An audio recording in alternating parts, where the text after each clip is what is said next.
Hello friends, মৌস কিচেনে সকলকে স্বাগত জানিয়ে আজকের রেসিপি শুরু করলাম।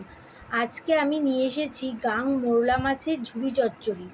এই চচ্চড়ি করার জন্য আমি নিয়েছি 200 গ্রাম গাং মোরলা মাছ, ঝাল অনুযায়ী শুকনো লঙ্কা বাটা, পরিমাণ মতো আলু ও বেগুন, ছোট চামচের 1 চামচ কালো জিরে, স্বাদ অনুযায়ী লবণ ও হলুদ, একটা মাঝারি মাপের টমেটো, পরিমাণ মতো পেঁয়াজ।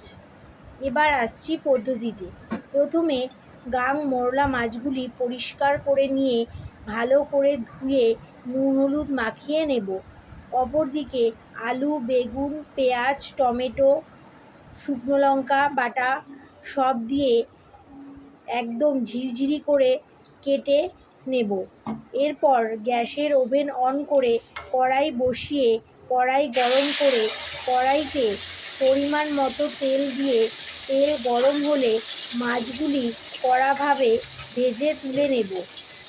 ওই তেলের মধ্যে কালো জিরে ফোড়ন দিয়ে আগে থেকে কেটে রাখা আলু, বেগুন, পেঁয়াজ কুচি দিয়ে নুন হলুদ পরিমাণ মতো দিয়ে ভালো করে ভেজে নেব।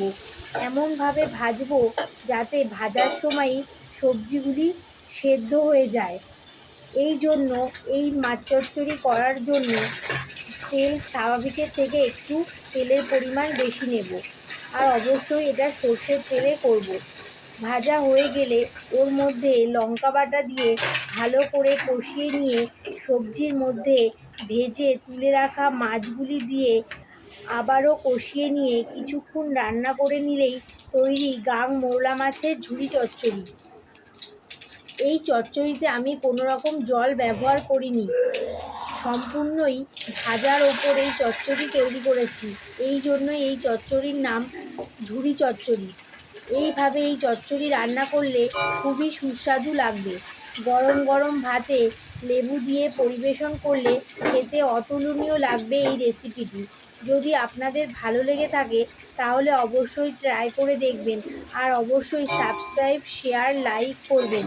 মৌস কিচেনের সকল বন্ধুকে নমস্কার জানিয়ে রেসিপিটি এখানেই শেষ করলাম।